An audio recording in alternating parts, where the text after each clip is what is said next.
Olá, pessoal, sejam bem-vindos a mais uma entrevista do Fórum Urbanidade. Meu nome é Mirella, sou bióloga. Eu estou aqui hoje para entrevistar uma grande referência em geologia, em hidrogeologia e recursos hídricos, que é o professor Eloy Campos.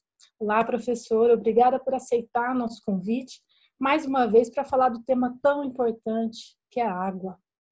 Boa tarde, Mirella, boa tarde a todos. Eu que agradeço pelo convite e espero contribuir mais uma vez no que for possível, dentro do meu conhecimento, da minha especialidade. Bacana. Para quem não participou do nosso último evento, no dia 19, o professor hoje está aqui para responder algumas perguntas que nós não conseguimos liquidar, durante o webinário, o ciclo das águas na cidade. Convido vocês a assistirem, para quem perdeu, deve estar na descrição desse vídeo, e vocês acessarem lá e verem a palestra completa.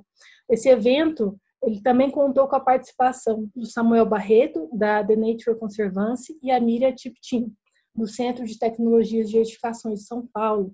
Esse debate ele foi muito rico, ele reuniu esses especialistas, uma característica multidisciplinar de excelente, altíssimo nível, e o professor Eloy promoveu aí conosco uma discussão sobre diversas áreas e opiniões que se complementaram sobre o ciclo da água. Bom, vamos lá. Nosso entrevistado de hoje, vamos apresentá-lo, o professor José Eloy Campos. Ele é geólogo de formação, mestre e doutor em geologia, atua como professor titular do Instituto de Geociências da Universidade de Brasília, tem uma vasta experiência em temas como hidrogeologia, gestão de recursos hídricos subterrâneos, geologia regional, mapeamento geológico, geologia ambiental, entre outros. Faltou alguma coisa, professor? Não, tá bom, já tem bastante. Bom, mais uma vez, obrigada por sua disponibilidade, seu pronto atendimento. E, entrando agora nas perguntas, a maioria das perguntas que foram direcionadas para o senhor, elas têm uma relação, principalmente, com quesitos de drenagem e infiltração nas cidades, das águas dentro das cidades. Antes da gente entrar especificamente nessas perguntas, vou abrir aqui pedir uma análise do senhor sobre dois pontos muito tocados durante todo o evento, só para a gente dar uma refrescada e a gente entra direto na pergunta dos participantes.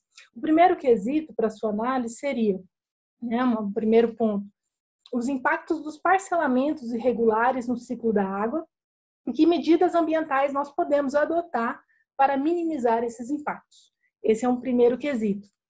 E o segundo quesito seria qual é o papel e o status atual da água subterrânea no Distrito Federal, que é uma área que você tem uma extensa experiência, uma referência das informações sobre recursos hídricos subterrâneos no DF, e qual seria, diante desse status das águas subterrâneas do DF, qual seria as melhores alternativas para o enfrentamento de possíveis crises hídricas, como nós enfrentamos aí em 2017, qual seria nosso papel, então, para possíveis crises hídricas no futuro? Ok, Mirella, obrigado pelas questões.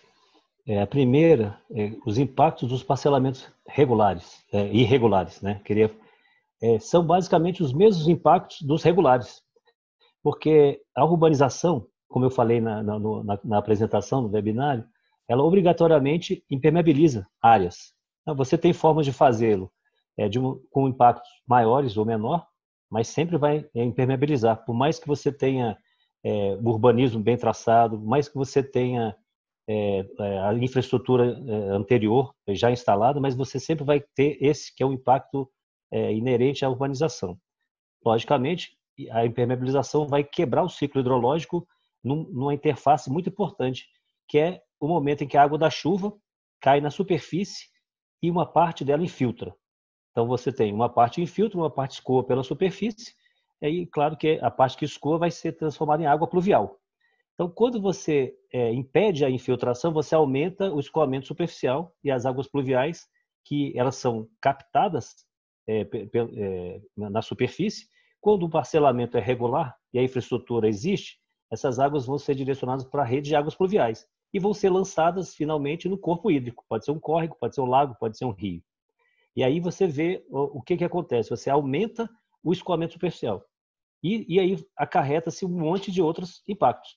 por exemplo, com esse aumento da energia dessa água, você começa a ter erosão. O material que é erodido, que é transportado, ele acaba lá no rio, no córrego ou no lago. Aí vai assorear. E assim a gente vai. Aí esse assoreamento vai causar perda de biodiversidade aquática. Então a gente sabe que quando você impermeabiliza, quando você urbaniza, você cria um monte de problemas. Além do problema do efluente. Porque se você tem gente morando numa área onde não tinha gente que morava, o que acontece? As pessoas usam água. E a água que é usada, ela vai ter que ser destinada para outro local. Pode ser para uma fossa, ela vai infiltrar, ou parte dela vai infiltrar. Pode ser para a estação de tratamento, que seria o ideal. E muitas vezes, infelizmente, como a gente falou muito no webinário, isso vai direto para o rio.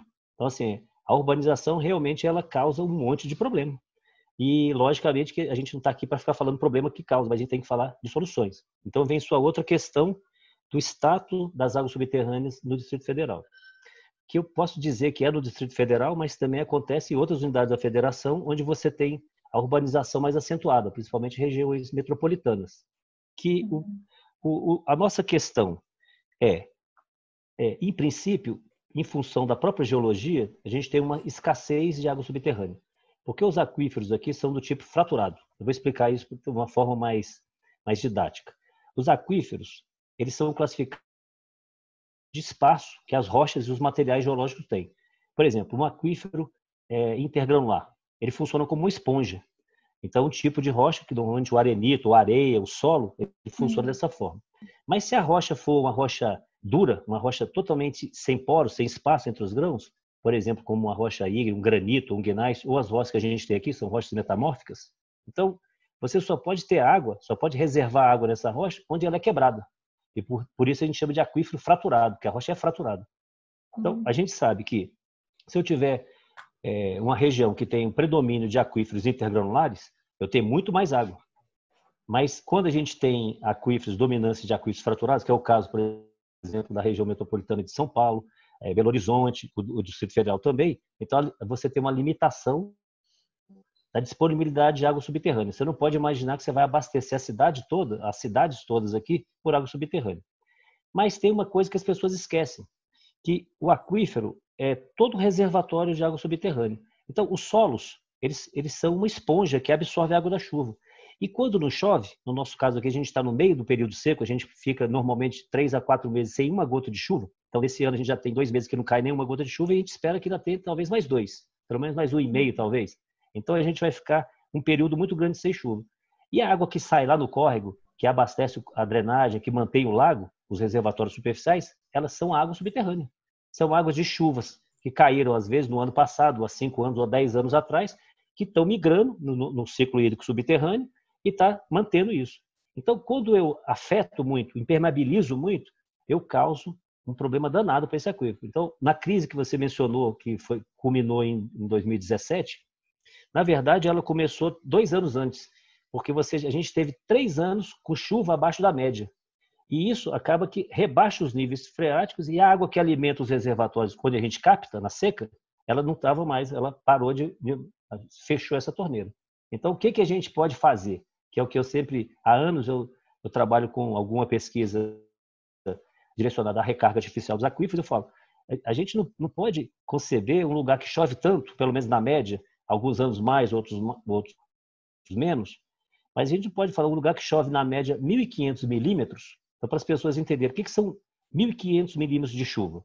É como se eu pudesse reservar toda a chuva que cai no ano, no dia 1º de janeiro até o dia 31 de dezembro, e colocar uma coluna e dar 1,5 metro de lâmina d'água. Como se no Distrito Federal chovesse 1,5 metro de água. O problema é muita água. Não é qualquer lugar do mundo que chove tanto. Quando a gente fala assim, chove 1.200, 1.500, é muita água. O problema é que cai num período reduzido, muito estreito, em alguns meses. E aí, para onde que ela vai? Ela cai, a maior parte vai para os rios, vai para os lagos e vai embora. Né? Vai manter a vida nos outros estados, porque aqui a gente está numa região de cabeceiras de rios. Então, a água cai e vai embora. Então, o que a gente tem que fazer? Reservar água. Como é que eu posso reservar água? Eu posso fazer uma barragem num rio, por exemplo, um lugar adequado, construir um lago, essa água está lá. É o que São Paulo faz, Belo Horizonte faz e a gente faz. Mas também eu posso, parte dessa água, injetar no próprio aquífero, no solo, que vai absorver essa água e vai ficar guardada lá no reservatório natural, que é o aquífero. Interessante. São várias as medidas e essas envolvem diretamente soluções pontuais, né, para fazer essa injeção de água dentro do aquífero. E tem alguma relação com o tipo de solo ou o Distrito Federal ele tem uma homogeneidade de solos que podem fazer esse tipo de dispositivo? Já não querendo entrar nas perguntas, mas já entrando. Sim, não, depende sim, porque assim, a gente sabe que cada tipo de solo, pelo menos grandes grupos de solo, tem capacidades diferentes de absorver água, né? Alguns têm uma porosidade, uma permeabilidade maior, então parte da água vai ficar, uma parcela maior da água da chuva infiltra. Mas também tem outros aspectos. Por exemplo, mesmo que eu não tenha urbanização, se eu tiver numa região que é uma morraria, aí eu vou ter o escoamento, quando chover, uma parte maior da água vai escoar, porque é um morro, é muito inclinado. Quando é mais plano, quanto mais plano, melhor. E o que acontece? A formação dos solos, elas também seguem isso. Elas seguem, por exemplo, o tempo. Se você tem mais tempo de formação de solo, o relevo é mais aplanado. Então, no DF, a gente sabe que a gente tem grandes áreas aplanadas em todas as cidades. Então, na maior parte da área do Distrito Federal, mais da metade, a gente tem excelentes condições de infiltração. E isso não é só no DF, no Brasil como um todo. Tem um solo que chama latossolo, que é o solo mais comum do Brasil. Ele existe na Amazônia, ele existe no Sudeste, no Centro-Oeste, ele só tem pouco no Nordeste. Lá tem pouco, porque lá chove muito pouco e não forma solo. Mas na maior parte do Brasil, da área do Brasil, a gente tem capacidade, possibilidades de fazer. Às vezes, até na área rural.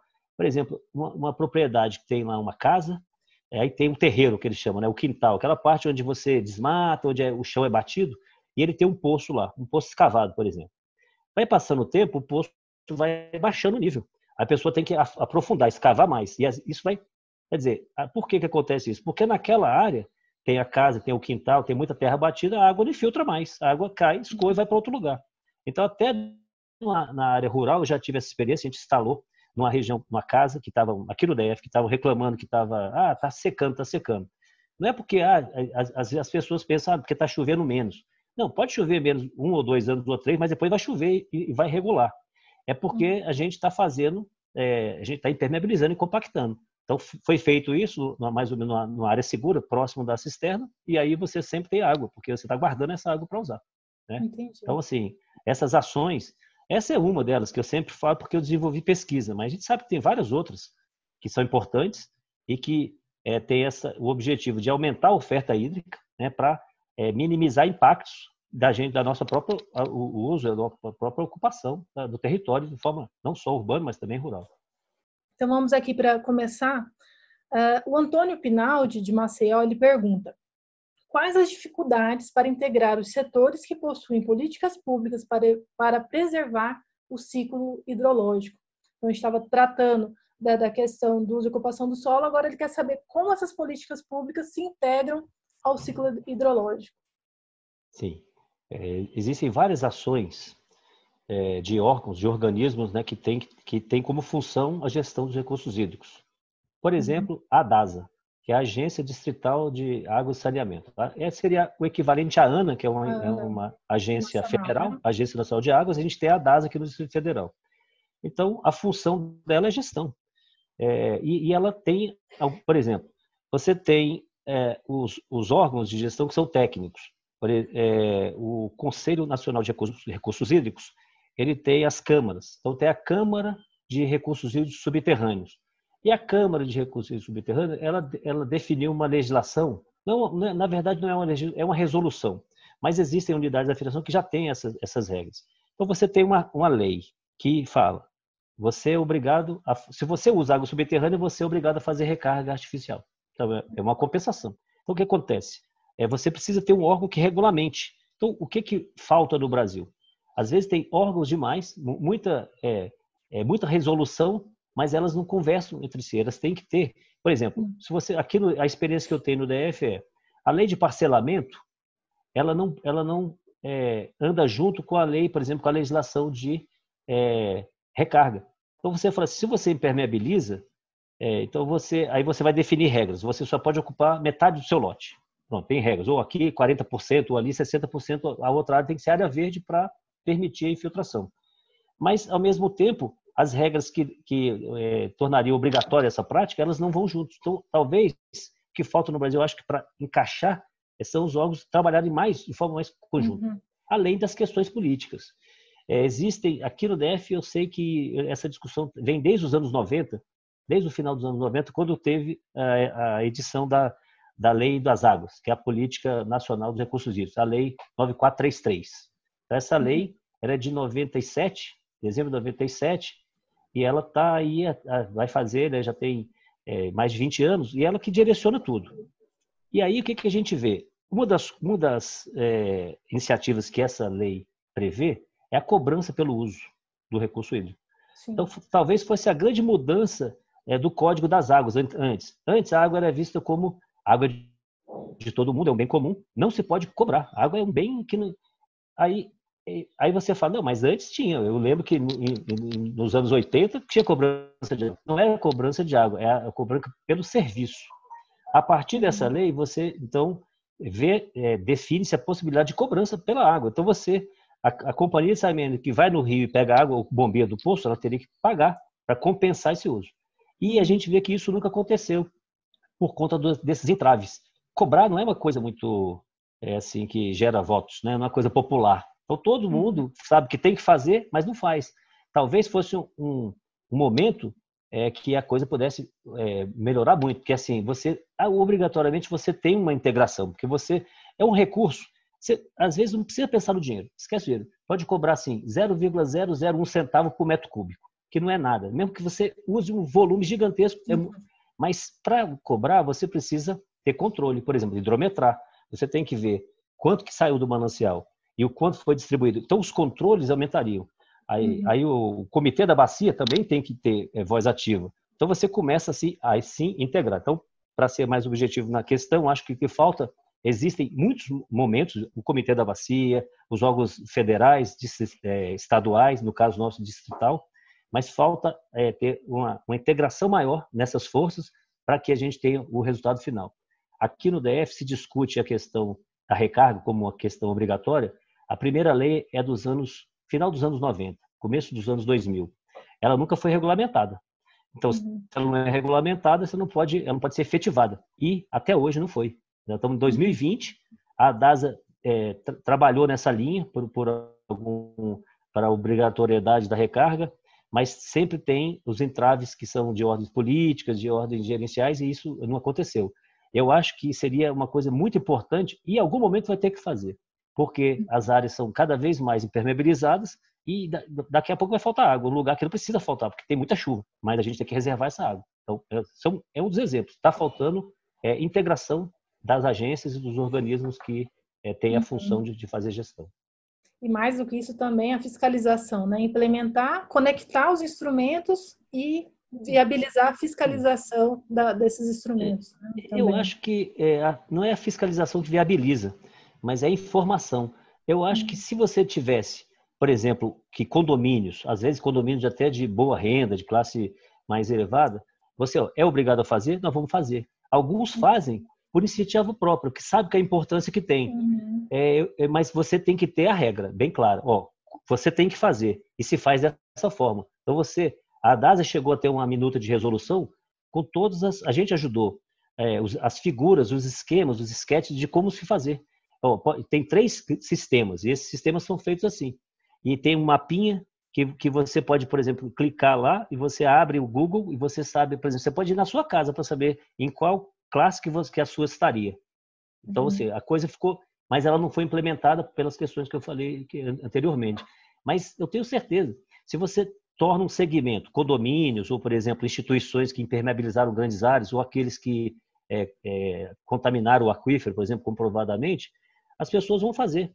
Mas não vai ser adesão de 100%, adesão de 20%, 30%, vai aumentando ao longo do tempo, e a consciência vai sendo mais até do que a fiscalização. Acho que tem que ter a ação, e aí é o poder público, não tem outra forma, ONGs e terceiro setor não faria, mas seria interessante que você sinalize, isso aqui é o que tem que ser feito, a forma que tem que ser feito. Eu acho que isso é o que falta mesmo. Bacana. Você tocou aí em algum momento aí da sua fala nessa resposta das questões de bacia hidrográfica. Tem uma pergunta do Feliciano de Abreu, ele não fala de onde de qual estado ele está falando, qual cidade. Ele pergunta o seguinte: Melhorar o planejamento das bacias hidrográficas com a possibilidade de construção de mais estações de tratamento de esgotos, para que os rios recebam menos poluição, poderia ser uma das soluções para se buscar eficiência hídrica nas cidades? Essa resposta eu faço com bastante carinho, porque eu conheço o Abreu, Feliciano de Abreu. Que legal. Ele é engenheiro civil de formação, ele trabalhou até num condomínio onde essas ações de gestão, ele era praticamente o gestor de recursos desse condomínio. Ele fez mestrado aqui na Universidade de Brasília, então é uma pessoa que eu não o vejo há algum tempo, mas quando você falou o nome eu já liguei a pessoa. Sim. Primeiro, a questão da bacia hidrográfica, né? A bacia hidrográfica é a unidade de gestão das águas superficiais. É uma coisa interessante. Às vezes, a bacia hidrogeológica, que são as águas subterrâneas, elas não têm o mesmo limite. Então, quando você trabalha, quando ele está dizendo estações de tratamento, como uma das coisas fundamentais, mas ele mesmo sabe que quando ele construiu, ele viabilizou a construção de baciões no condomínio Alto da Boa Vista, que recebe a água da chuva, que você aumenta o escoamento quando você impermeabiliza. Então, ao invés dessa água ser lançada diretamente no rio que vai receber, ela passa por esse bacião, que é uma bacia, que tem o objetivo de amortecer a energia. E aí essa água depois vai com uma energia menor, que vai evitar erosão, assoreamento lá no rio. Então, é isso integrado. Mas a questão particular do tratamento, ele é muito importante. Porque, assim, às vezes a drenagem até aguenta a água pluvial que vem. Normalmente a água pluvial não é um efluente, é uma água que tem algum problema de qualidade, mas não é esgoto.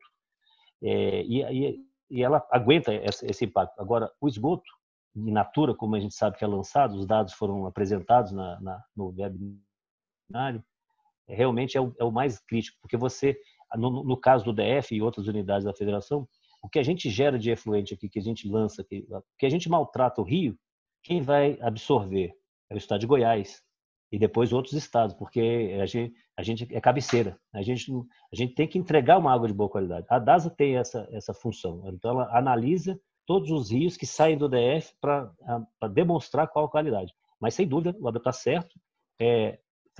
Ações de investimento nessas áreas são fundamentais. Por exemplo, a cobrança poderia ser integralmente direcionada para isso, porque são coisas relativamente caras, mas se você viabilizar a cobrança, já vinculado a isso, seria um fundo distrital, estadual ou federal, e esse recurso iria. Isso não vai, as pessoas acham que vai onerar, que vai ser o fim da vida. Não. A agricultura, por exemplo, que precisa captar água para irrigar, o maior consumo de água no mundo é para irrigação. Entre 60% e 70%, depende do lugar da água que você usa, é para irrigação. E isso, utilizar essa água para gerar o produto lá agrícola, ele se paga. Claro que você não vai irrigar milho, soja, isso aí é a natureza que vai chover, é a agricultura de sequeira, a chuva vai molhar. Mas você vai fazer, se você tem que pagar pela água, você vai plantar coisas que têm valor agregado alto, para poder compensar o que você tem que fazer, que é esse pagamento. Já se demonstrou em vários estudos, é viável. E algumas bacias, pouquíssimas, né, ainda no Brasil, começaram essa cobrança, que é importante. E, claro, o recurso deve ser direcionado para a própria gestão. Isso não há dúvida. Você não pode pegar esse recurso e pagar, por exemplo, salários de funcionários ou qualquer outra coisa que o Estado necessita. Tem que ficar na bacia, de preferência na mesma bacia, e investindo nas melhorias das condições da bacia hidrográfica. Concordo com o senhor e complemento ainda que não só a criação de novas estações, né, como estação de tratamento de esgoto tem um papel fundamental no ciclo da água nas cidades, mas sim como uma melhoria nas estações já implantadas, né, que você consegue ter aí uma melhoria da eficiência do tratamento e até a melhoria dos pontos de lançamento. Isso também é um fator muito importante. Você hoje tem várias possibilidades de tratamento, né? Primário, secundário e terciário, dependendo de onde vai ser lançado. E talvez ser um pouco mais exigente, mesmo que o corpo receptor não exija tanto, acho que seria uma boa iniciativa.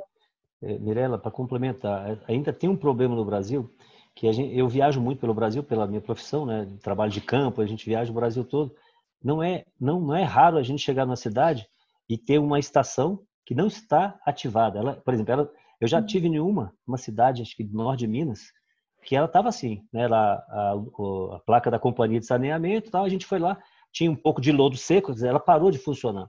Porque às vezes você tem um recurso para implantar, Mas na hora de Isso é verdade. pagar por isso, por exemplo, eu conheço lá no norte uma que ficou, eu não sei, acho que ela já está ativa, ela ficou anos, ela foi construída porque teve uma barragem para geração hidrelétrica, então era uma compensação, a empresa construiu, mas aí a hora que falou assim, quem vai pagar por isso? Por quê? Quando você tem uma cidade, um bairro, que ela não tem o serviço de tratamento, por exemplo, você paga pela água, né? Você tem lá o reloginho, lá o hidrômetro, paga pela água. Quando você implanta o serviço, o custo duplica. Aqui em Brasília aconteceu isso. Nos bairros mais nobres aqui, que é o Lago Sul e Lago Norte, o esgoto ele veio bem tardiamente. E aí as pessoas sabiam, quando ligar, você vai pagar o dobro. Muita gente torce o nariz, mas tem que saber que é fundamental, que isso é importante para que isso... Então, o que acontece muitas vezes tem muitas cidades no Brasil que nem tem hidrômetro. A água ela é distribuída, ou taxa mínima, muitas vezes, e às vezes não tem. E aí você, depois, como é que opera? Porque uma coisa é a instalação. Às vezes você tem recursos em projetos específicos de alguns ministérios, mas depois tem que se pagar a operação. Tratamento não é de graça, gasta energia, gasta produto químico, né? E assim, então, essa coisa tem que ser pensada. Como você falou, melhorar a atuação das que existem e fazer que com aquelas que já existem, que foram construídas, realmente elas funcionem. Exato, perfeito. Aqui vamos então para a próxima pergunta. A Júlia Alberton pergunta o seguinte: as indústrias são um nicho que utiliza grandes volumes de água e que tem poder aquisitivo para a aplicação de novas tecnologias. Como incentivar o reuso e fazer a adequação para o setor industrial existente e que tipo de medidas devem ser adotadas para minimizar os impactos de novas indústrias no ciclo hidrológico?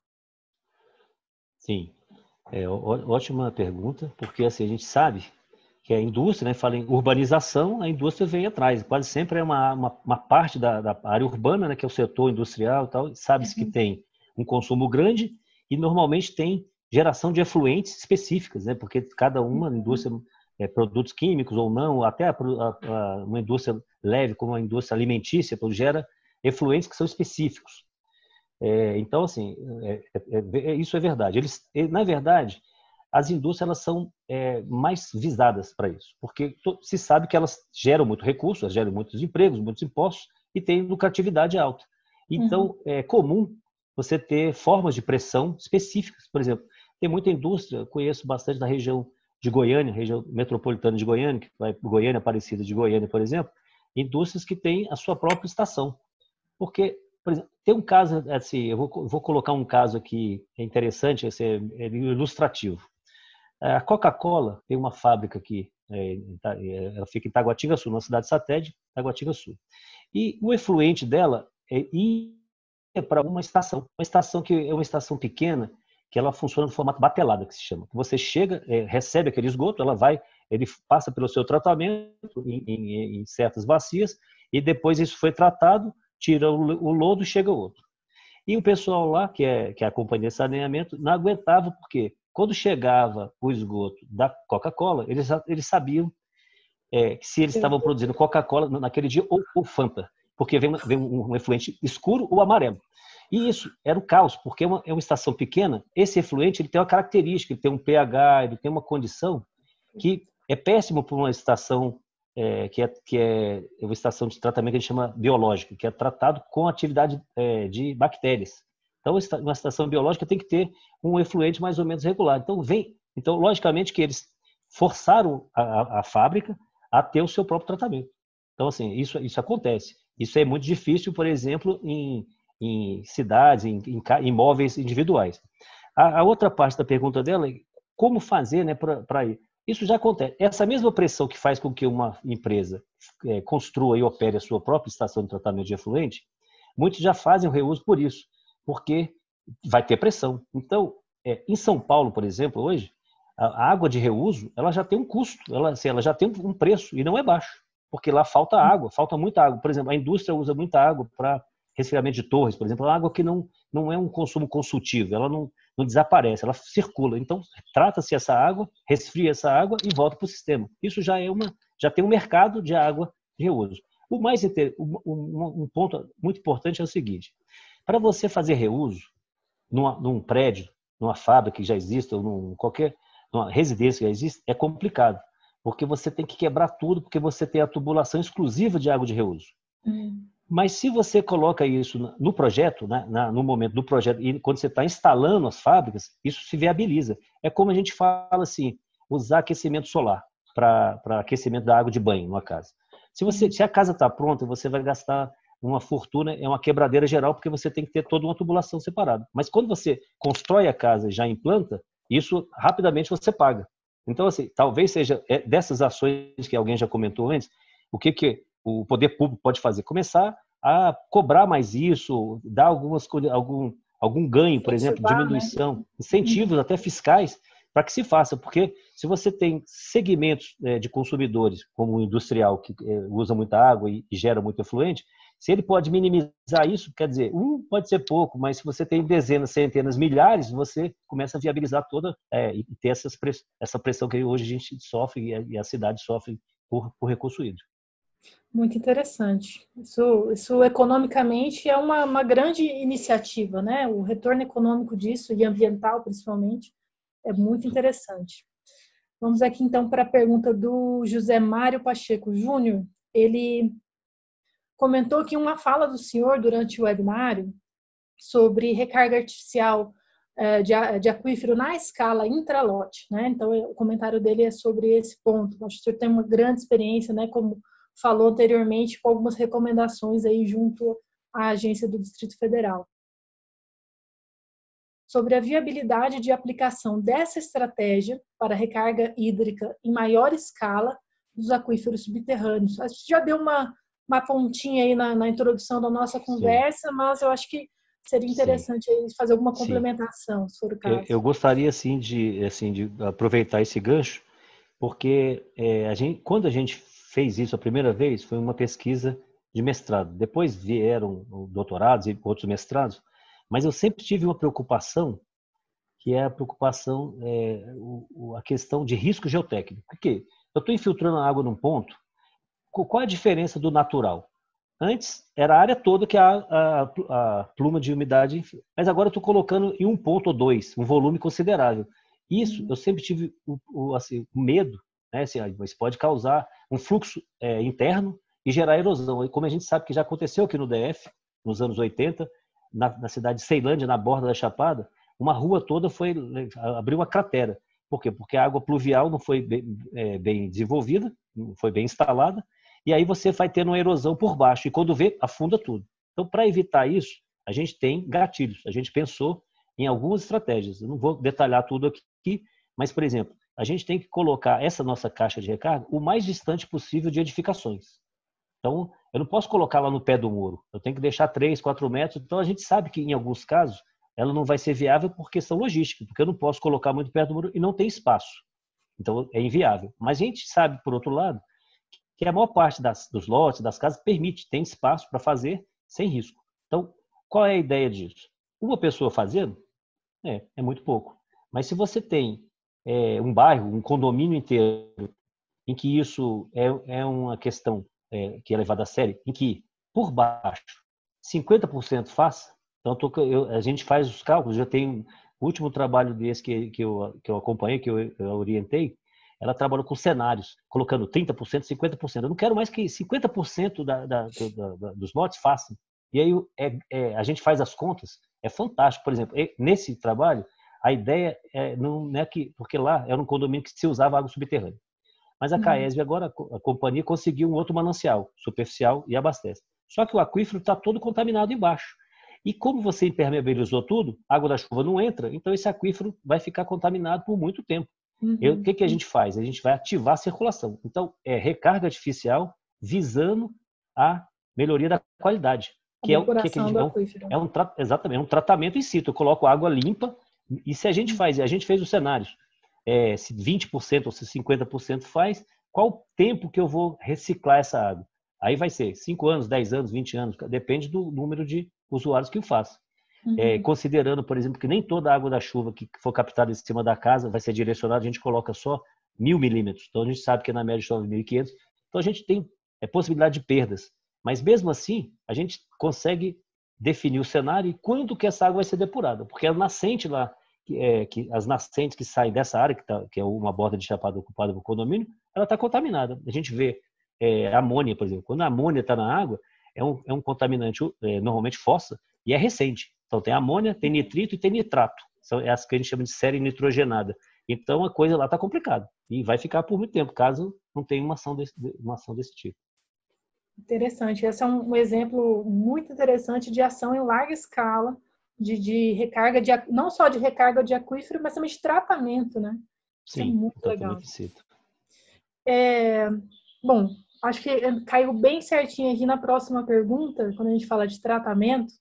O José Lola Nilson, de Boqueirão, na Paraíba, ele pergunta: quanto aos resíduos sólidos, os lixões, né, próximos aos mananciais, o que deve ser feito para evitar contaminação do lençol freático? Ótimo. Eu também foi uma pergunta como a do Abreu. Eu estou nesse momento desenvolvendo um projeto aqui no nosso lixão, no antigo lixão. O Distrito Federal, até poucos anos atrás, até 2018, 2017, tinha o que era considerado o maior lixão da América Latina. É o lixão da Estrutural. E aí ele foi interrompido parcialmente, ele ainda recebe resíduos de obras, entulho, né? Mas a gente tem um aterro sanitário que está operando de uma forma adequada. Mas aí a gente fala, não, parou de usar o lixão, né? Parou de colocar lixo lá, tal, então acabou o problema. Não. Aí ele fala assim, mas isso é um passivo ambiental. Eu falo, não, isso é um ativo ambiental. Ele continua gerando efluente. Isso é um colega lá da USP, professor Ricardo Irata, que fala, não, isso não é um passivo ambiental, isso é um ativo ambiental. Eu peguei e copiei essa frase, ele sempre eu uso. Porque o lixo, ele tá aterrado, ele tem solo sobre o lixo. E aqui, no caso, foi uma montanha, eles foram verticalizando. Então, um morrão de lixo, só que a chuva toda que cai em cima dele, infiltra nele. E faz o quê? Gera cada vez mais o chorume, que é esse resíduo, que é o grande problema. Então, como ele falou, qual o risco disso para os mananciais superficiais, para as fontes, né? É que esse chorume ele vai acabar chegando no nascente, que é o que está acontecendo aqui nesse momento. A gente está agora na fase de coleta de amostras das nascentes e a gente está construindo postos ao redor do lixo para verificar. Então, o que está acontecendo é que enquanto a gente não isolar, porque assim, qual é uma técnica que poderia resolver? É o isolamento. A gente chama enclausuramento da fonte. Eu selo esse lixo, impermeabilizo ele todo, ele fica encapsulado. E a água que chover em cima dele vai infiltrar nas suas bordas. Então essa água ela vai também fazer o tratamento, ela vai promover o tratamento em si, porque vai diluir. E você para de gerar o chorume, que é a decomposição continuada desse material. Então, assim, tem várias formas, essa é uma delas, mas você pode, por exemplo, vamos supor que você tem um lado, uma vertente, que tem uma nascente, que tem uma captação lá mais ajusante. A jusante seria mais embaixo do rio. O que você constrói poços, bateria de poços, que você bombeia o chorume, ou leva para o tratamento, ou recircula no maciço, porque cada vez que ele circula, ele vai perdendo a toxidez. Ele vai precipitando os metais e vai perdendo seu poder tóxico. Então, assim, tem várias técnicas, mas o isolamento, pela pergunta dele, seria fundamental e, dependendo, outras técnicas mais avançadas. O ideal, obviamente, é não ter lixões, ter aterros sanitários, em que você controla a produção do chorume, trata, você pode queimar o gás ou usar o gás para gerar energia, né?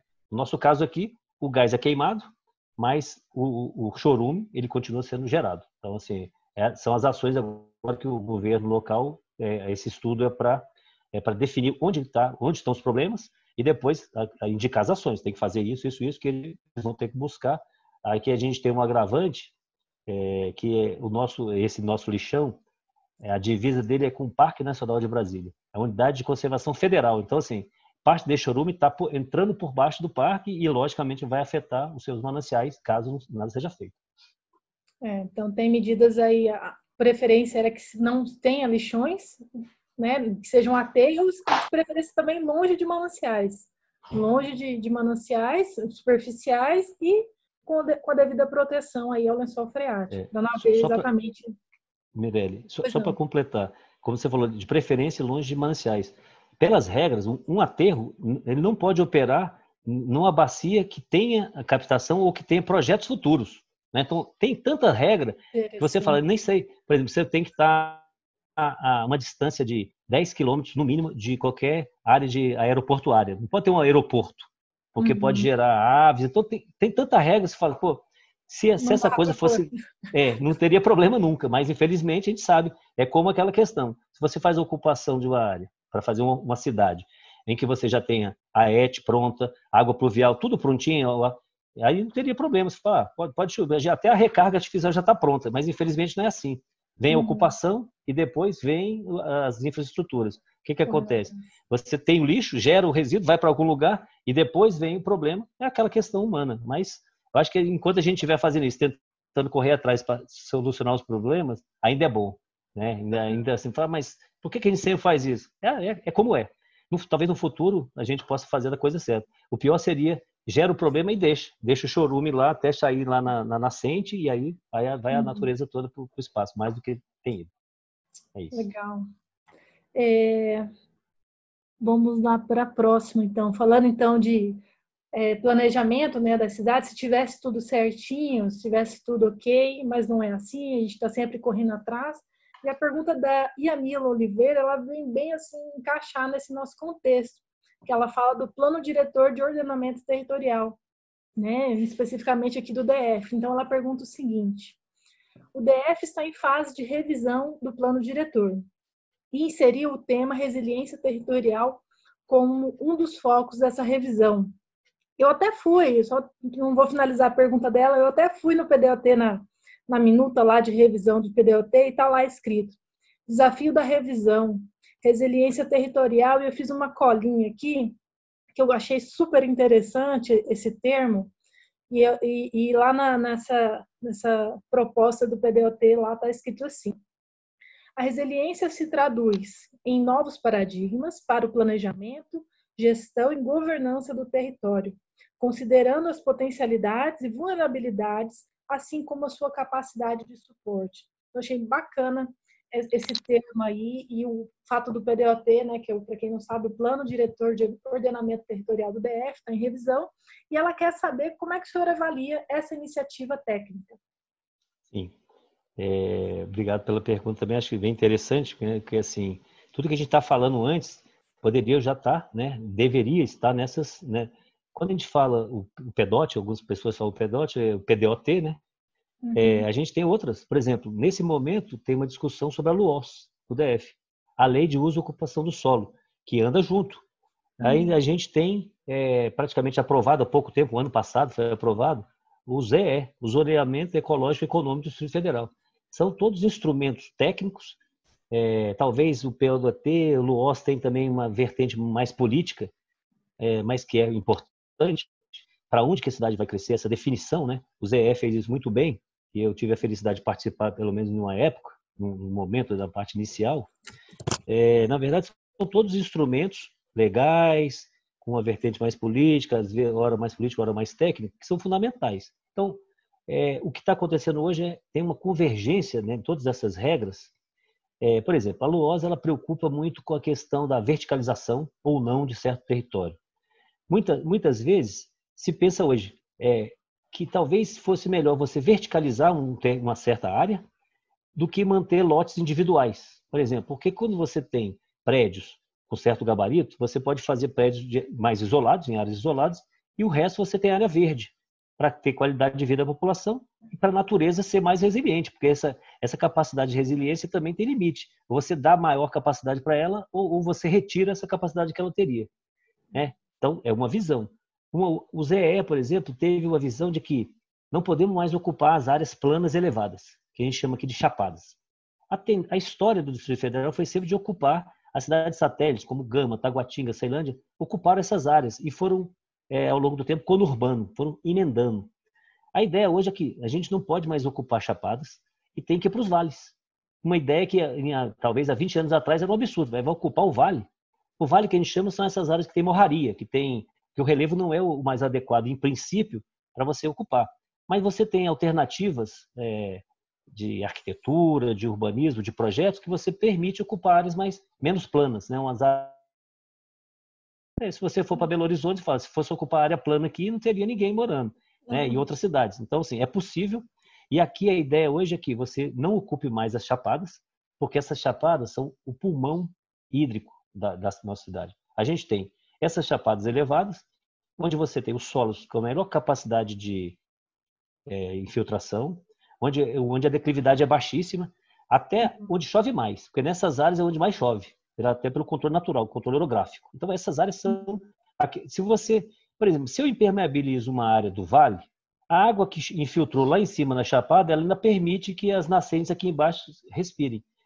Se eu ocupo e impermeabilizo a área lá de cima, não tem outra área mais alta para permitir isso. Então, assim, a ideia hoje, e está convergindo todos esses instrumentos aí, é essa. E, assim, a gente está vendo que a visão técnica, em alguns casos, ela está superando, suplantando a visão simplesmente. O vetor de crescimento é para lá que tem que ir. Isso acontece. Eu já tenho outras experiências de colegas que trabalharam com mapas de vulnerabilidade, de contaminação, por exemplo, no Mato Grosso, e ele conseguiu convencer o Estado local, a Prefeitura Municipal, de que a cidade não deve crescer para lá, tem que ser para cá, porque ele deixava claro que aqui o aquífero é livre, onde, por exemplo, onde eles queriam fazer o distrito industrial, mas especificamente era isso. Aí eles queriam fazer no lugar que é mais vulnerável. Falaram, não, vamos fazer para lá, porque lá tem uma camada argilosa que já protege o aquífero. Então, se você tem efluente gerado pela indústria, ele não vai diretamente para a sua água, que é onde você consome, é a água que você vai beber mais cedo ou mais tarde. Então, acho que atualmente tem uma visão que está melhorando. A visão técnica ela está tendo ouvido, como também outras visões, as visões até da sociedade. Hoje, se você, por exemplo, tem uma sociedade esclarecida e discorda de certa, por exemplo, até na LOAS. A LOAS tem uma pressão muito grande. Por que vai verticalizar naquela área? Por que vai ocupar aquela área? Porque ali você tem uma região que tem a reserva do IBGE, que você tem a fazenda Água Limpa. Então você tem pressões que funcionam. E eu acho que talvez seja um caminho bom para que no futuro as pessoas entendam, né? Assim, não sou contra fazer o setor tal, mas eu entendo que as pessoas precisam de morar, a população está crescendo, e que como ocupar? Talvez fazendo no modelo tradicional de cidade horizontal, ou não, talvez seja bairros mais verticais, não colocando um prédio lá do outro, que vai dar, seria o pior, mas prédios isolados, com áreas verdes, mais ou menos como a gente tem, por exemplo, na Asa Sul e na Asa Norte de Brasília, onde você tem muita área verde. Essa manutenção da área verde, da área não impermeabilizada, que é importante. Legal. Próxima pergunta aqui, eu acho que até mudando de assunto, que é um cenário aqui mais nacional, o Francisco Joalci da Silveira Lopes, ele fala o seguinte: sabemos que o Brasil é o país com maior disponibilidade de água para consumo, pois detém 12% de toda a água potável do planeta. Porém, toda essa água é distribuída de forma irregular. A região norte, por exemplo, é a região menos populosa do país e detém mais de 60% da água disponível. Já o Nordeste é a segunda região mais populosa e detém pouco mais de 3%. O que poderia ser feito para resolver esse problema de escassez de água no Nordeste? Sim, eu tenho preocupação com o Nordeste, tenho pesquisas lá, e a nossa resposta para o Nordeste o problema do Nordeste não é a quantidade de água, simplesmente. Para algumas, por exemplo, cidades grandes, como Campina Grande, que é maior do que a capital do estado, a Paraíba, ela só vai ser resolvida se você fizer realmente transposição de bacia. É o que se está fazendo, já tem anos, essa obra, ela tem muita... a obra da transposição do São Francisco, que vai resolver essas questões. Mas, quando você vai para o interior, é o semiárido mais populoso do mundo, o Nordeste do Brasil.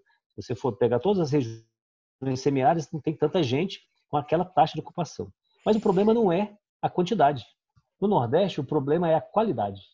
As águas no cristalino, que a gente chama, que são os aquíferos fraturados nessa região semiárida, elas são muito salinizadas, naturalmente salinizadas. Chove pouco, não tem solo para absorver, a maior parte da chuva vai embora quando chove, o pouco que entra não circula, porque o aquífero ele é muito fechado, são fraturas, e a água vai absorvendo íons, né? Cálcio, sódio, cloro, cloreto, e aí a água é salgada. Tem locais lá que no Nordeste é diferente, por exemplo, daqui, do Sudeste. Quando alguém constrói um poço, a pessoa não fala assim, deu água, deu muita água. Aqui a gente quer saber, qual a vazão? Deu 10 mil litros por hora? Lá ele não preocupa com isso, ele pergunta assim, a água é boa? Ele tem a preocupação se a água tem boa qualidade. Então, no Nordeste, o que deve ser feito, a gestão é para melhorar essa qualidade. Eu fiz um projeto lá, e já encerrou, a gente teve o ciclo completo, desde a ideia, da concepção da ideia até, que foi com recarga artificial. Um dos meus trabalhos foi lá, no município de Petrolina. E a ideia é que você possa pegar a água das coberturas e direcionar para locais sobre as fraturas, para essa água entrar. E, ao mesmo tempo, bombear a água lá de baixo. O que você tem lá? Você tem uma água salgada, como se fosse um copo cheio de água salgada. Quando você joga a água em cima dele, a água derrama, mas não renova, não se mistura com a outra. E aí esse é o problema. Se a gente, por exemplo, tira a água salgada e permite que uma água boa entre, a água da chuva é boa, ou a água do Rio São Francisco, dependendo da situação, se pudesse bombear, etc., você começa a reativar o aquífero, a circulação dele, e melhora a qualidade. Tem um histórico lá de poços que foram construídos pela Sudene nos anos 60, que ele fala, água imprestável. Nem bode bebe. A brincadeira lá é assim, nem bode bebe essa água. A água amarga.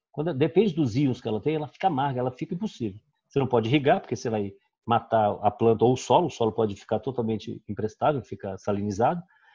E nem assim, a sedentação animal, que é chamada, água para os animais, ela não presta. Mas aí as pessoas falam, tem um poço lá que é dos anos 60, e eles equiparam. Lá eles equipam o poço, né, aquele catavento. Lá tem bastante vento, e aí a água vai saindo e ela fica ali naqueles coxos, nos bebedouros. E a água vai melhorando a qualidade ao longo do tempo. Então essa é a ideia, você tirar a água, bombear mais, e colocar a água da chuva, direcionar. Porque assim, as pessoas, quem conhece o Nordeste vai falar assim, mas lá a gente tem as cisternas, que são aquelas caixas que você capta a água da chuva para usar. Se não fosse a cisterna, mas você não concorre, porque você enche as cisternas e depois sobra. Quando dá evento de chuva, às vezes é 1 mês ou 2 meses de chuva, a água vai embora. Então o que você tem que fazer? Mantém sua cisterna cheia e o que sobrou vai para o sistema de recarga artificial. É mais complexo do que aqui no DF, porque o solo é raso. Você tem que fazer uma pesquisa para direcionar a água para as fraturas, mas é viável. A gente mostrou, é viável hidraulicamente, e a gente fez cenários também. Assim, se depende, em 20 anos ou em 30 anos, você melhora, por exemplo, a água que tem 4 gramas de sal por litro, ela pode passar a 2.000 ou menos. Aí você fala, mas demora 20 anos? Sim, a gente tem que pensar em recurso hídrico, em gestão, em muitos anos. É sempre assim, não é eu quero a solução agora, eu vou fazer a mágica e a água está limpa, a água está de melhor qualidade. Tem que ser, na paciência. Os americanos fazem recarga num aquífero, que abastece a cidade de Las Vegas, que eles injetam água que vai ser consumida daqui a 100 anos. Então a gente fala, mas é planejamento. Na verdade, como já tem 30, 40 anos que eles fazem isso, daqui a pouco eles já estão usando a água que eles infiltraram. É uma questão, eles pegam de um rio, tratam do Rio Grande e injetam no aquífero e espalham a área de recarga do aquífero. A gente tem que pensar um pouco mais assim. Se alguém falar, em 20 anos ou 30 anos eu já tenho sucesso nessa ação, a gente tem que começar. Aí não começa é o problema. Mas no Nordeste, o maior problema não é quantidade, na maior parte dos casos. É a qualidade e pode-se trabalhar sim para melhorar essa qualidade da água e viabilizar bastante outros projetos, pequenos projetos. Por exemplo, a gente viu algumas fazendas que fazem plantação de capim para gado e com água de poço direto. Então, assim, se você tira essa água do aquífero e pode injetar água de boa qualidade, é só uma questão de tempo. Vai passando os anos e vai melhorar. Uhum. E é uma discussão já de muitos anos, né? Se já tivesse sido feito lá atrás, a gente não estaria mais tendo essa discussão, né? A questão de visão e ação, principalmente, né? Bom, próxima pergunta da Deise Coelho. Um dos gravíssimos problemas do Brasil é a perda de água. Segundo o Instituto Trata Brasil, perde-se mais de 7.000 piscinas olímpicas de água potável por dia. Como o senhor vê o problema das perdas de água dos sistemas, incluindo a questão da perda física, né, do produto água e as perdas de faturamento, né? E qual seria uma sugestão para esse enfrentamento? Bom, essas perdas, elas têm muita discussão. Eu falo assim que não perde nada, né? Porque a água é a mesma que está na terra. Quando você, por exemplo, captou no rio, passou pela ETA, né, pela Estação de Tratamento de Água, e distribuiu, então, quando se calcula as perdas, é assim, o que saiu dali, do manancial, e o quanto que a companhia de saneamento faturou. Então, essas perdas estão onde? Nos gatos, né? Famosos gatos, que eles chamam no Brasil, são furtos. Alguém vai e rouba. De alguma forma, tem acesso à tubulação e rouba essa água. Ela não vai ser faturada. Ou então, na ligação própria da casa, ele passa direto e não passa pelo hidrômetro. Mas essa água não foi perdida, ela está sendo usada por alguém. E existe também problema de perda na tubulação. tubulação antiga, você passa um caminhão, a carga em cima dela, ela quebra e ela infiltra. Ela está infiltrando, ela está na natureza, ela volta para o aquífero. Claro que isso não é bom, porque você está perdendo energia, você está tratando a água do rio, deixando ela água potável, cloretada muitas vezes, até com fluoretada, e ela vai infiltrar. Mas assim, na verdade, não tem perda. A água está no sistema. Ou alguém roubou, ou ela infiltrou no sistema. Claro que nem uma coisa nem outra é boa. Eu acho que no Brasil se faz vista grossa.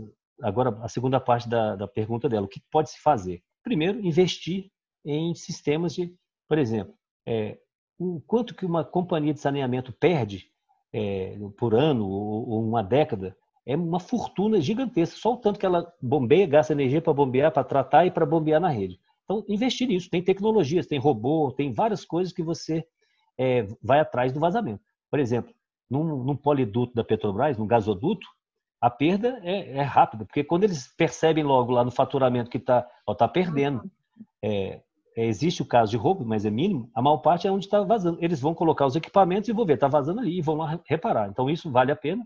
E, por outro lado, também acionar a legislação. Quem rouba água, quem rouba energia, qualquer um desses, isso é crime federal. Então, assim, eu sei que tem alguns estados, eu vi recentemente uma ação do Mato Grosso do Sul, que estava, por exemplo, empresas, imagina uma empresa roubando água.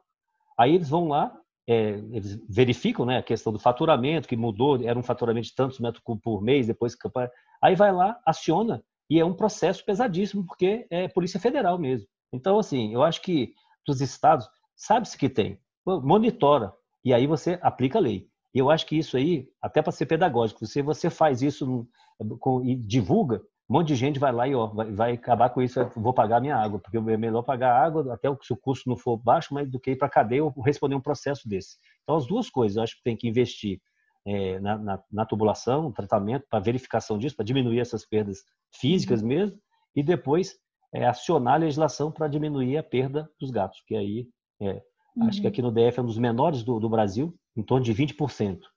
Como cidades são mais jovens, então acho que a maior parte dessa perda é perda realmente não é física, mas é perda por gatos, por esses, e aí acho que tem que investir nisso. Interessante. Puxando até um gancho que foi explorado no webinário, o ciclo das águas nas cidades, queria ouvir a sua opinião, então, puxando agora essa questão dos serviços públicos, né? Privatização de serviços públicos. Sim. Aquele dia, né, assim, a gente conversou, era uma conversa muito rápida, 3 pessoas falando, às vezes até algum momento eu não fui bem entendido, mas, assim, na verdade, eu acho que o Brasil, no modelo que ele tem, assim, que ele acostumou nas últimas décadas, ele não tem capacidade de investir mais. Por vários motivos, né? As questões sociais foram mais abrangentes, e aí se você tem, por exemplo, Bolsa Família, bolsas, etc., várias, e eu acho que isso é necessário, né? A gente viu como que melhorou depois que ampliou essa rede, capilarizou essa rede de proteção social. E com isso você perde cada vez mais a capacidade de investir. Então vai ser muito difícil a gente imaginar que vai ser assim, o Estado, a companhia de saneamento, aqui e ali. Quando eu acho que a privatização pode ser uma solução, eu falei, isso eu falei, tem que ser a forma de fazer. Mas se a gente for olhar, vários já são. Se não me engano, a Sabesp, que é a maior companhia de saneamento do Brasil, do estado de São Paulo, ela atua no estado todo. Talvez alguns municípios não tenham sistemas autônomos, mas ela é privada.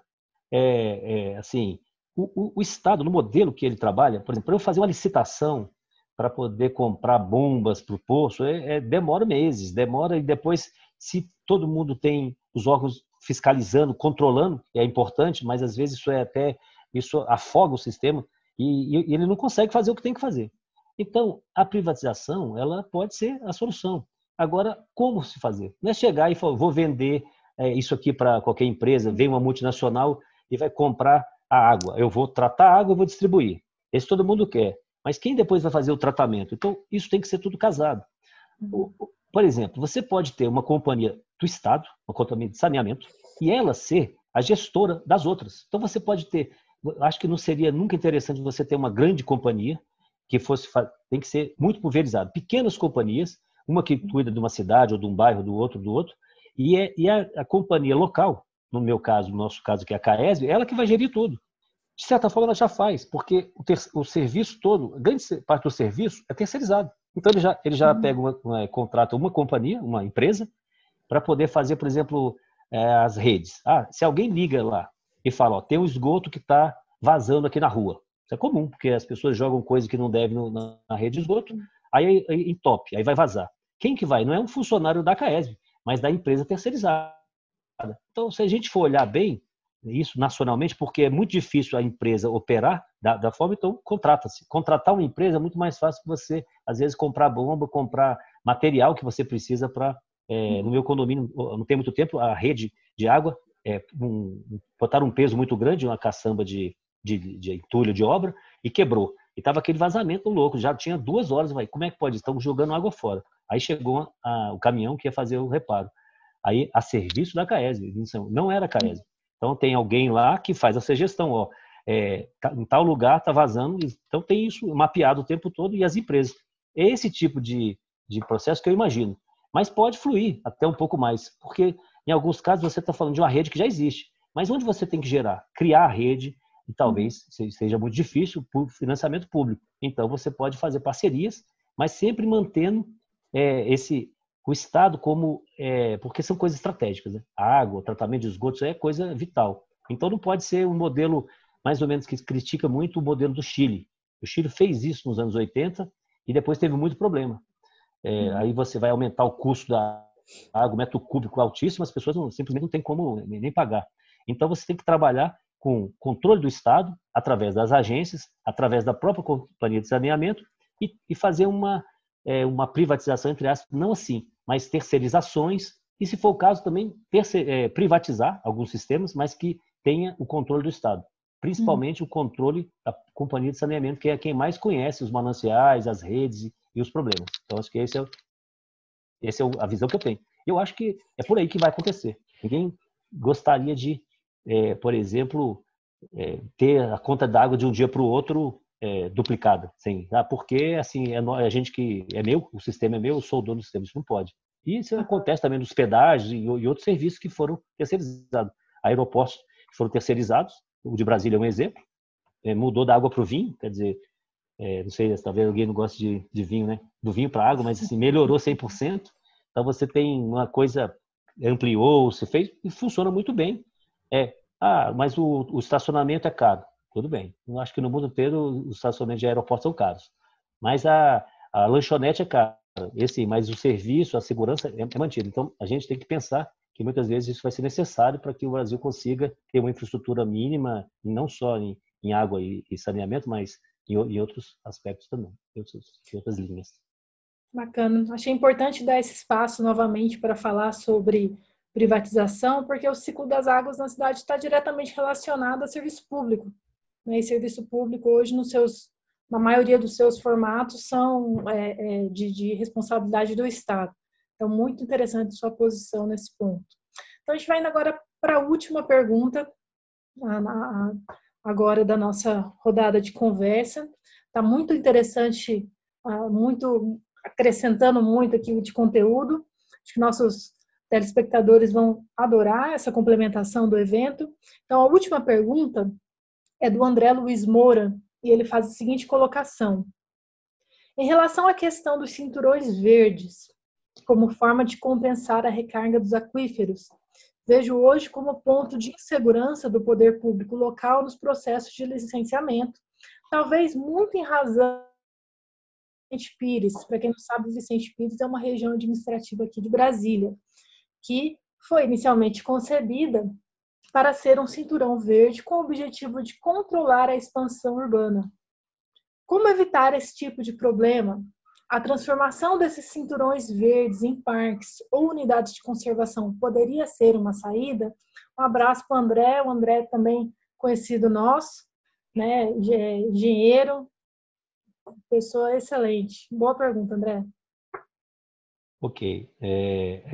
Essa eu também, assim, porque o Distrito Federal é uma unidade da federação pequenininha, né? Todo mundo conhece seus estados e tal, e a gente aqui você viaja o DF todo num dia, na ponta a ponta. Eu conheço muito, nasci aqui, eu conheço muito bem. Hoje o DF todo o quadradinho lá que a gente chama, o nosso retângulo, ele é APA. Ele é uma APA, o DF todo. Ou faz parte da APA do Planalto Central, ou da APA do Descoberto, ou da APA do Bartolomeu, porque assim, as APAs foram criadas nos anos 80 visando a proteção dos recursos hídricos. Mas a APA, para quem não sabe, é uma unidade de proteção ambiental que chama área de proteção ambiental, que ela tem ela é muito permissiva. Pode fazer tudo dentro do APA. Né? De uso sustentável, exatamente. Você teria as de uso sustentáveis e aquelas que são restritivas. Aquelas como um parque nacional, como um arrebio, que é uma reserva biológica, um parque nacional e outros. Então, se alguém quer estudar um pouquinho sobre isso, você pode pegar a política, é o SNUC, né? Que é o Sistema Nacional de Unidade de Conservação, pode procurar na internet SNUC e aí pode ler. Então, vai definir as que são de proteção integral, as que são de uso sustentável, etc. Mas a APA é um tipo de unidade de conservação que é muito permissiva. De fato, você faz tudo dentro do APA. Basta você ter alguma restrição. Então, você vai trabalhando nos licenciamentos ambientais e vai contornando e você faz tudo. Tanto que aqui no DF a gente tem de tudo. Não tem muita indústria, não tem usina nuclear ainda, né? Ainda não tem nada de... Mas assim, a gente tem tudo nas áreas que são APAs. Então, o que funciona aqui? Criação de unidades de conservação restritivas. Então, você pode ver, a área do Parque Nacional tem muita pressão sobre ele, mas você olha na imagem de satélite, você vê, essa bolota aqui, isso aqui é o parque. A reserva EZCAI, a Estação Ecológica de Águas Emendadas, por exemplo.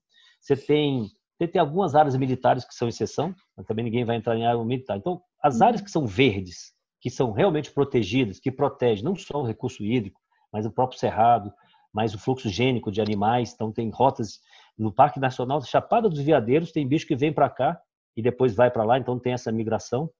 Isso só é possível nas unidades de conservação restritivas. Então, eu concordo com o André totalmente. Eu acho que eu falei isso, comentei isso no webinar, que a área urbana ela tem que ter limites. E os limites deveriam ser sempre com áreas verdes. Quando você emenda tudo, né, que é o processo da conurbação, é o pior dos mundos. Porque o problema ficou tão grande, ficou gigante, porque você emendou tudo. Então, algo que poderia sair de uma área urbana e infiltrar em uma área verde antes de chegar lá no córrego, lá não tem mais esse espaço.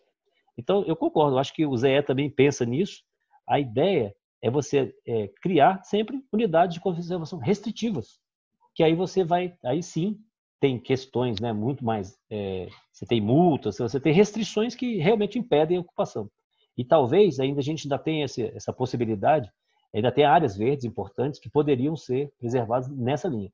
Mas eu não vejo outra alternativa que não seja criação de unidades muito restritivas, porque a APA não dá e várias outras. Parques, por exemplo, parques urbanos, são interessantes, a área verde dá qualidade de vida à população.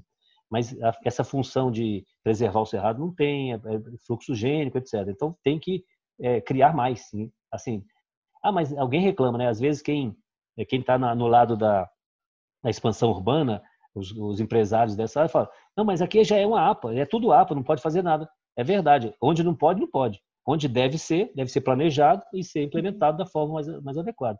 Mas essa área que ele citou, o Sede Pires, em 20 anos, né, que era um cerrado, era uma área verde, justamente para separar, né, Taguatinga do plano piloto dessa região do CIA, ocupou tudo. Águas Claras fazendo a mesma coisa e Arniqueira agora, então está emendando toda essa área onde deveria ter alguma área verde. Eu concordo e acho que o mecanismo é legal nessa desapropriar o que não for do Estado, aqui a gente tem muito território que ainda é do próprio governo local, e implantar, cercar e fazer toda a vigilância que tem que ser, que é a única forma. As pressões são realmente muito grandes e de todos os segmentos da sociedade. População mais pobre tem que morar, então o CUP faz a forma de invasões, população com renda maior quer fazer condomínios horizontais e cada vez maiores, e às vezes talvez nem seja o melhor modelo, e assim as empresas, as indústrias, então, tem pressões e acho que todos. E aí quem fica sempre deixado de lado é a área verde, aquela que a gente precisa também como pulmão para melhorar a qualidade não só da água, mas do ar e de todos os outros segmentos do ambiente. Perfeito. Nós do Fórum Urbanidade acreditamos muito no papel dessas áreas verdes dentro do contexto das cidades, mais do que a restrição ao uso, né? Lógico, a ocupação irregular das áreas verdes, ela ocorre ao longo do tempo justamente porque as pessoas que estão ali ou têm problema com moradia ou não têm a visão, a percepção daquela área como uma área de valor. Então, sempre colocar valor agregado às áreas verdes é muito importante dentro do processo de construção de cidades de qualidade. Excelente, professor. Foi uma ótima conversa. A gente tocou em vários pontos sensíveis aí, pontos interessantes. Obrigado mais uma vez. Tenho certeza que o senhor acrescentou muito ao fórum, ao debate sobre o ciclo das águas. A gente teve essa segunda oportunidade, foi muito bom. Eu agradeço. Eu acho que o trabalho de vocês tem sido muito interessante e muito importante. Obrigado. Obrigada, senhor. O fórum, então, é uma realização da cidade Urbitar, aqui de Brasília, conta com apoio institucional da Fundação Aaron Birman e da editora Nosso Bairro. Um grande abraço, professor, um grande abraço a todos e até a próxima. Obrigada.